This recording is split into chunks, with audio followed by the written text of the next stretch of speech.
Friends ఎలా ఉన్నారు? బాగున్నారు ఫ్రెండ్స్. ఇదేంటంటే క్యాబేజీ రుజీను పెసరపప్పు క్యాబేజీ క్యారెట్ అనమాట ఫ్రెండ్స్. ఇది మూడు కలిపేసి ఫ్రై చేస్తాం అనమాట ఫ్రెండ్స్. ఇది చూడండి. ఇది కనుక మీకు నచ్చినట్టు లైక్ చేయండి, షేర్ చేయండి, సబ్స్క్రైబ్ చేయండి ఫ్రెండ్స్. ఇదేంటంటే ఫ్రెండ్స్, ముందుగా క్యాబేజీ ముక్కలు కట్ చేసేసుకుని వాటర్లో వేసేసుకోవాలన్నమాట. అదేవిధంగా క్యారెట్ని కూడా మొత్తం అంతా క్లీన్ చేసేసి దాన్ని కూడా ముక్కలు కట్ చేసేసి పక్కన పెట్టేసుకుని అది ఇది కలిపేసుకుని ఉల్లిపాయలు,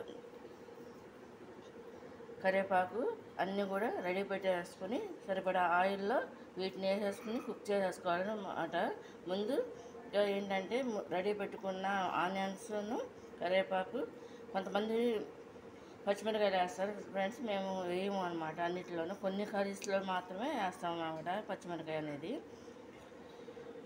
అయితే ఫ్రెండ్స్, ముందుగా ఆయిల్ పోసేసి మూకిడి పెట్టేసి పెనం పెట్టేసి దాంట్లో ఏంటంటే ఆయిల్ పోసిన తర్వాత కాగిన తర్వాత దాంట్లో ఆనియన్స్ వేసి తాలింపు దినుసులు వేసేసి అది కుక్ అవుతుండగా ఈ క్యాబేజీని, క్యారెట్ను కూడా వేసేసి ఒక 5 నిమిషాలు కుక్ అయిన తర్వాత, అదే ఫ్రై అయిన తర్వాత దాంట్లో పసుపు, కారం, సాల్ట్ వేసేసి ఓన్లీ ఆయిల్ మీద ఫ్రై చేయటం అనమాట ఫ్రెండ్స్. ఇది కనుక మీకు నచ్చినట్టు లైక్ చేయండి, షేర్ చేయండి, సబ్స్క్రైబ్.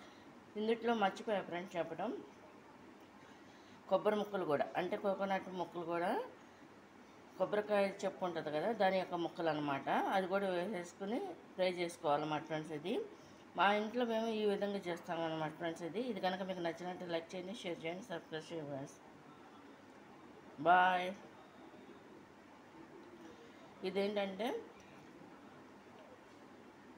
పెసరపప్పు, క్యాబేజీ, క్యారెట్, పచ్చి కొబ్బరి ముక్కలు, ఆనియన్స్ అన్నమాట ఫ్రెండ్స్ ఈ కర్రీకి.